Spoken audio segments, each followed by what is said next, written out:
Hi everyone, I'm Nafisa, the Digital Art School producer here at Hospital Rooms. I just wanted to give you a big warm welcome and thank you for joining us for today's session with Dolly Sen. I really hope you enjoyed today's workshop, and if you hang on until the end, I'll let you know how you can engage further with the Hospital Rooms Digital Art School community. You should have everything you need for today's workshop in front of you, so let's get started. Over to you, Dolly.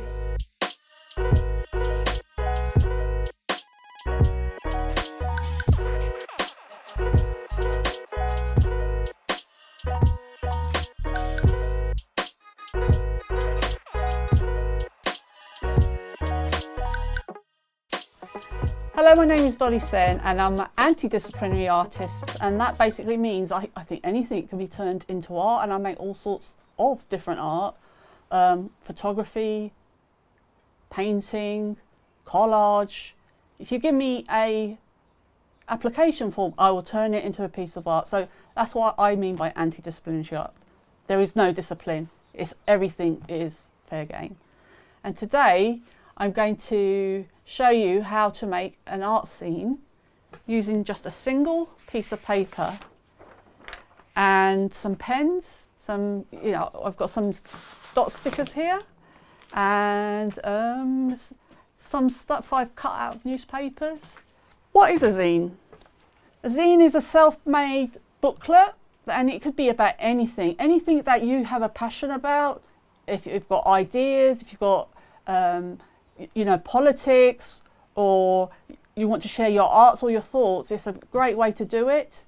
And it's been around for a long time. It's been around, I think, since the 1940s, and it's a very good thing for the underrepresented voice. So you'll find in history that 1960s, the anti-war movement had a lot of zines, and in the 70s, feminists made a lot of zines, and right up to this day, you'll find a lot of zines on stuff like what is happening in the world regarding war. There is a lot of stuff around the Black Lives Matter movement, and also there is a small but very growing section of the zine community, which are people who use mental health services talking about their experiences. So it is a really good way to get your voice out. So I've got two examples here, just to show the zine can be this small, and this has come out of a A4 piece of paper.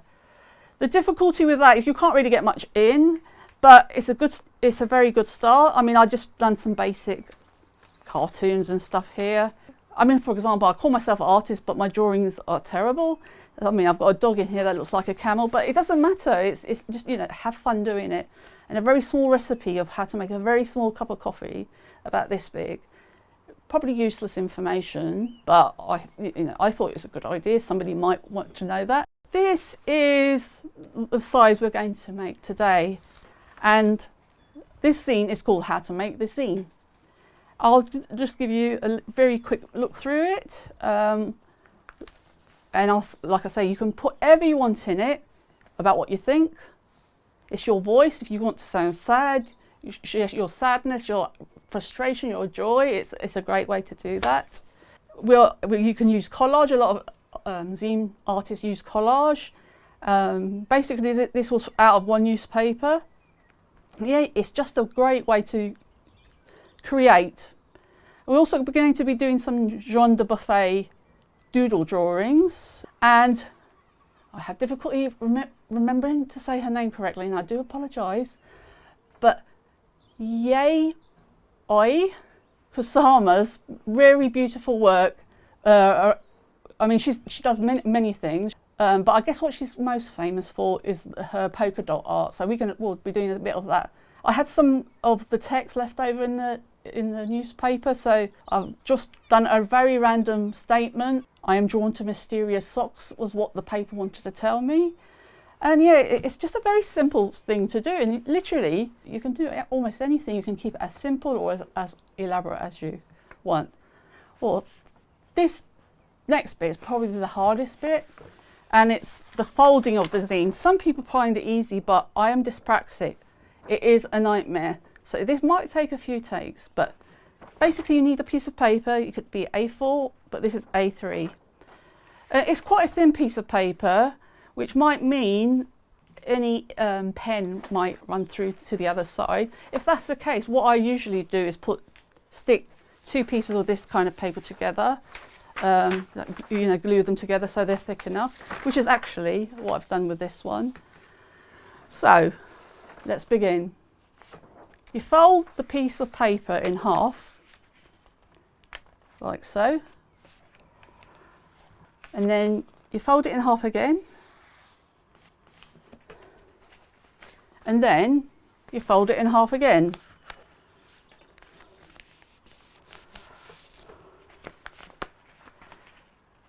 When you open it up, you should have about 8 panels, which are kind of separated by the creases. You fold it in half, and on the side that has the fold and not the open side, you tear down halfway down the middle. And don't worry that it's a little bit ragged. You'll find a lot of zines are quite a little bit rough around the edges. So basically you'll find a hole in the middle, and what I usually do is pinch the mid is open and pinch the middle bits, and by amazing sleight of hand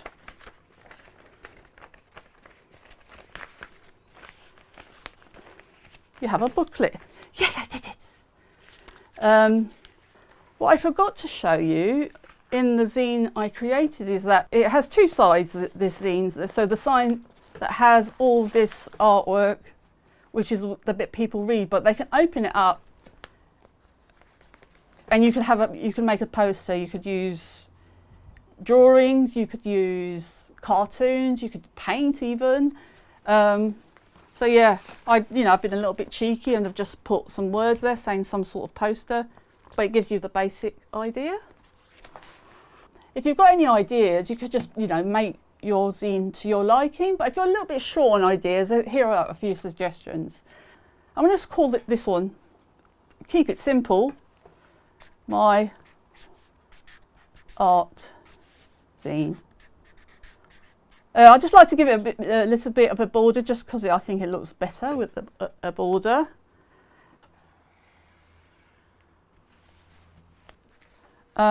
Next page, I'll just copy what I put here. I put, you can do whatever you want.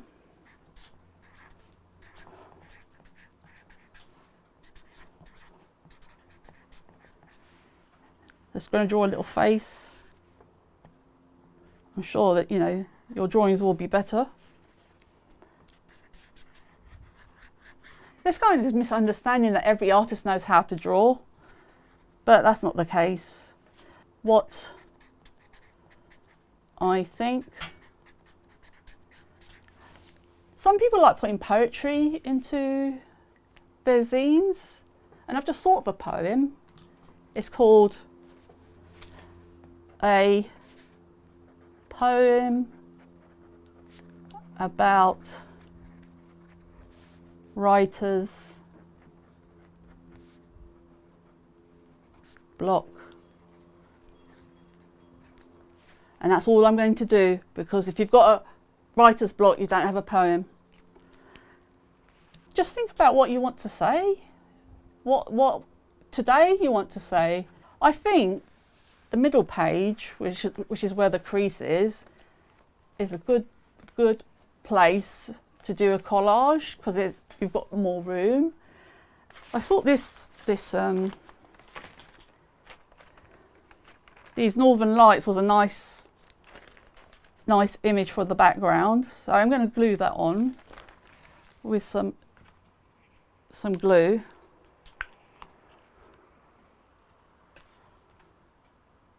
Collage was one of the first art forms I did when I was in hospital, because you don't have to really do a lot of deep thinking. It's what resonates with you when you look at it. And kind of my personal experience of psychosis, I thought collage is very much, psychosis is very much a collage, kind of cutting out of reality and trying to make sense of it and trying to piece together pieces you you have lost previously. So yeah, that's the background. Let's see what else I've got. I've got a picture of a statue, got a picture of an owl, moon, I don't know what that is, some stickers, some kids climbing up a wall, some bits of headline, got a record here. I think collage started, I think it's always been around, but it was made popular by the surrealists in the early part of the 20th century. And surrealists like to play with the idea of reality. So bearing that in mind, I'm going to stick down this little fella. I don't know who he is. So let's put him, I think, here.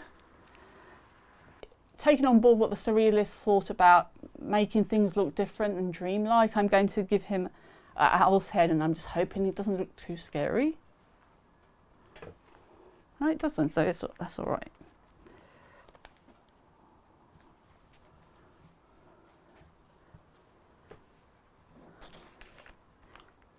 This might be cut out of the video, but I think it would be amazing if you could collage the words in your psychiatric patient notes to be how you want them to be. I think that'd be awesome. But I understand if this doesn't make the final cut. So I think he's got a violin here.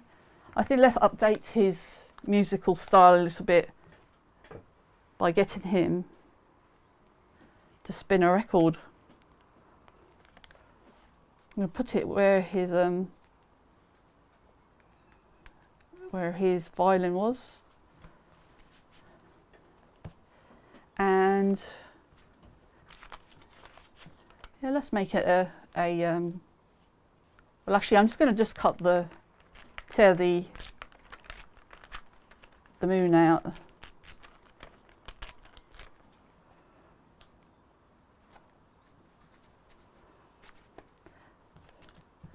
So I've got some of these headlines left over. Let's see.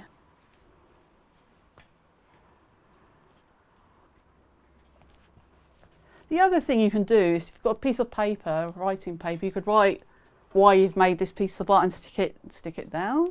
Or, you know, you could write anything actually. So, oh, I do have some stickers here, so maybe I'll use those. Where should I put this? Typewriter. I'll put it on the record.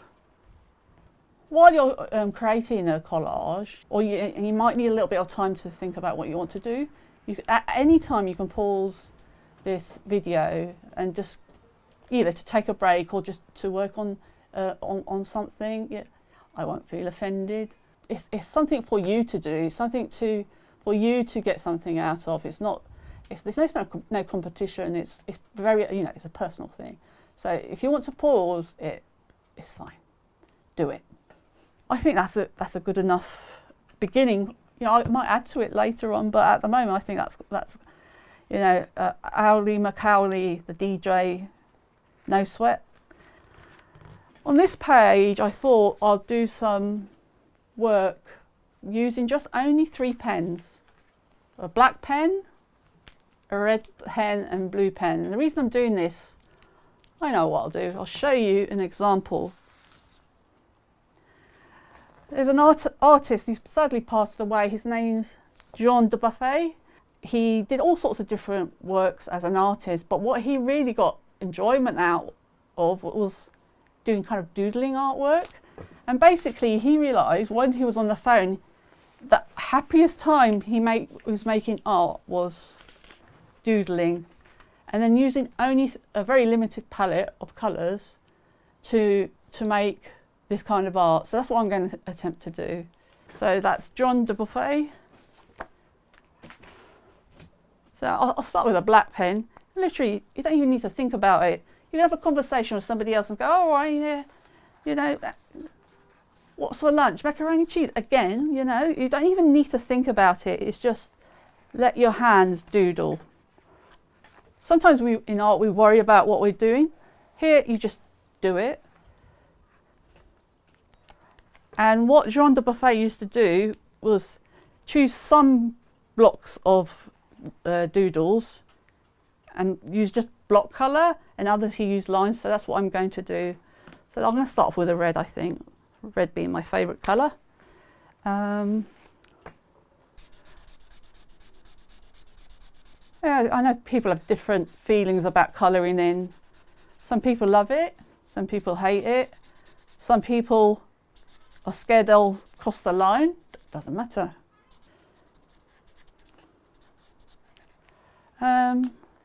While I've got the red out, I'm going to do some lines here in this block of squiggles.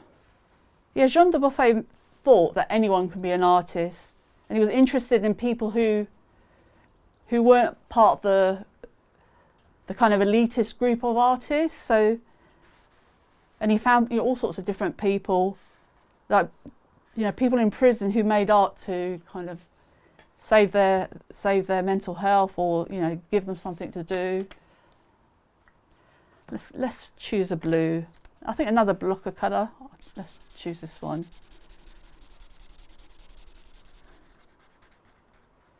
I'll find somewhere to do blue lines. I think maybe across here.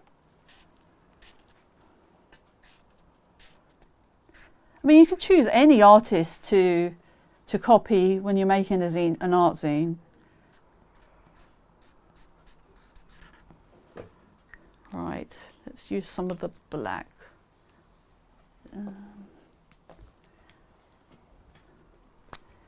Make this one the block of black. I think I'm going to do some red lines here, but in the opposite direction to that, or in a different direction to that. If you don't fancy doing lines, you can maybe do some little stars if you want. I think I'll do some black lines here.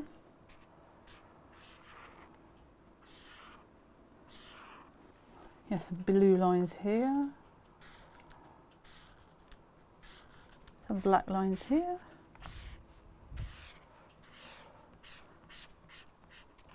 I know Jean de Buffet did different size lines. Some of them were quite thick, some of them were quite thin. And you could play with that idea as well.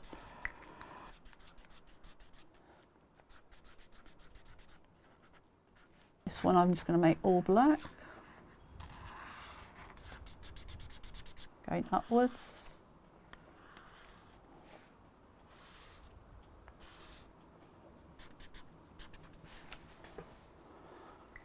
Some art made out of doodles. I mean, on this one I did it on just the one page, and it's, you know, it's totally different, as you can see. I think for the last page I'm going to do some art inspired by Yayoi Kusama. Just think of an item in your house or something you have to hand. Like, we were short on bananas earlier, and I had a banana this morning, so that's what I'm going to do. I'm going to do a banana covered in polka dots. I've never drawn a banana before, so if my first attempt does not look like a banana, I'm not embarrassed. I'll just write a banana underneath it, just in case people don't know what it is. But I think people know what this is. This is a banana. A little bit of brown for those lines. See, this probably is the worst drawn banana in the world today.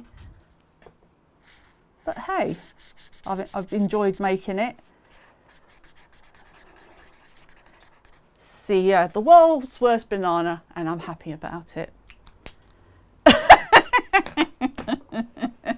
It doesn't look like a banana, but yeah, just in case there is a little bit of confusion, this is a banana. There we go, and a little arrow just in case people are still confused. I don't think I'll be famous with this piece of art. So let's find a colour that complements the yellow. Let's go for red. She uses polka dots because part of her visual hallucinations, because she experiences psychosis from time to time, she would just see polka dots everywhere.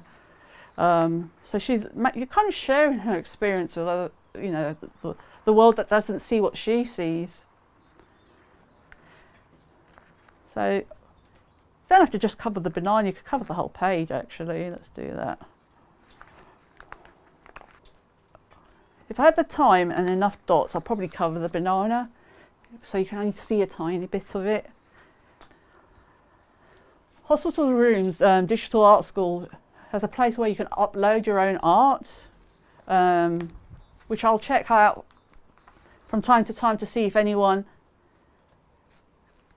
has done a worse banana than I have. But I'm sure they will all be, if people do bananas, be beautiful. I think there's one more here, and we're done. In the space of, I would say, half an hour, I've created several pieces of art and my own zine.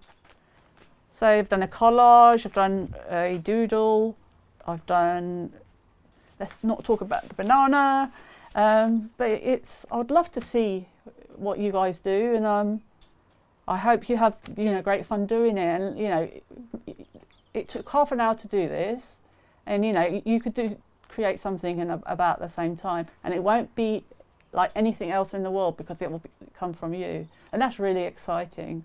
So thank you for being here, and thank you all. Thank you. I'm going to go off now and learn how to draw a banana. We hope you enjoyed today's workshop, and thank you so much for joining us. We'd love to see the artwork that you created today, so make sure to upload to our Digital Art School gallery that's available on our website. We also invite you to please complete the survey that's available, because your voice matters to us, and it's crucial in helping us to shape the future of the Digital Art School, which in turn will help others find joy and healing through arts. You can find the links to both the Digital Art School gallery and the survey in the description below. Thanks again, and we really hope to see you for the next one.